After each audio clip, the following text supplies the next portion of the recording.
The WNBA Players Union must push heavily to lengthen the season, which has become far too condensed. Pay us what you owe us.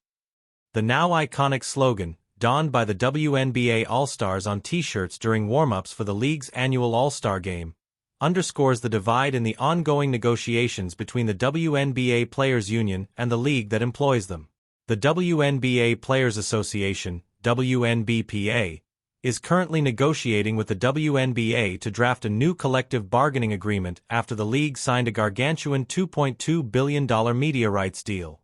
Media rights deals are the league's largest source of revenue, and thus the primary source of player salaries. And the new one is at least 4 times larger than the previous one, with the potential to grow, should even more media partners sign on in the future. The soon-to-be completely transformed WNBA salary structure warrants volumes of discussion on its own. But for now, there is a different issue I would like to focus on: season length. Hall of Famer Rebecca Lobo recently took to Twitter to point out the dramatic decrease in average rest time between WNBA games. Since 2021, the average days of rest between games dropped from 4.03 to 2.7. The week the Washington Mystics are currently enduring exemplifies this schedule crunch. From July 26 to 29, they play 3 games in 4 days. Then they get a day off before having to suit up for a 4th game in a 6-day span.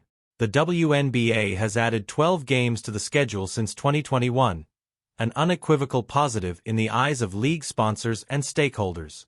More games means more eyes on screens, more moments to be turned into highlights, and more to sell to potential sponsors, meaning more money. For players, the requisite changes to schedule length have not been made. The 2021 WNBA season ran from mid-May to mid-October. The 2025 season runs in the exact same window of time with 12 more games. Plus, the 2025 finals will now be a best-of-7 series as opposed to the previous best-of-5 format. This crowding of the schedule is desirable for league partners, as it simply means that more of the WNBA product is being offered to the consumer.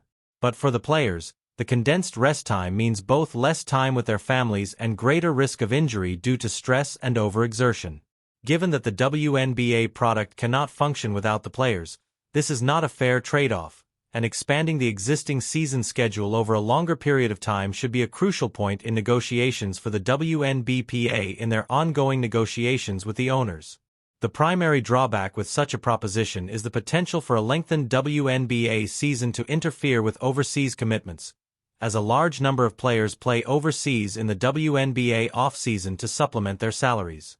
However, since player salaries are set to dramatically increase in 2026, far fewer players will have to play overseas, and most will be able to finally enjoy the type of proper off-season previously only accessible to the players with large endorsement deals and off-season coaching or media jobs.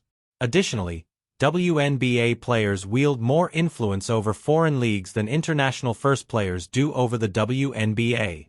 For example, Ivana Dojic, who during her 2 years in the WNBA prioritized her overseas commitments in the Italian Liga Basket Femminile, was allowed to report to WNBA training camp late, a standard grace granted to foreign stars. Surely WNBA players still playing in Europe and Asia in the coming years will be given similar grace by their overseas teams should the WNBA season be extended. During this round of CBA negotiations, the WNBA players have more leverage than they've ever had before. The threat of a work stoppage given the WNBA's exponential growth since 2022 certainly keeps the owners laying awake at night staring at their diamond-encrusted ceilings. Since the WNBA's recent growth has been driven by individual players' star power, plus the players have a viable off-season league and unrivaled upon which to fall back, the WNBPA is uniquely positioned to force the owners into acquiescing to their demands. Chief among these should be the demand that the time frame of the season be extended to account for the additional games being worked into the schedule.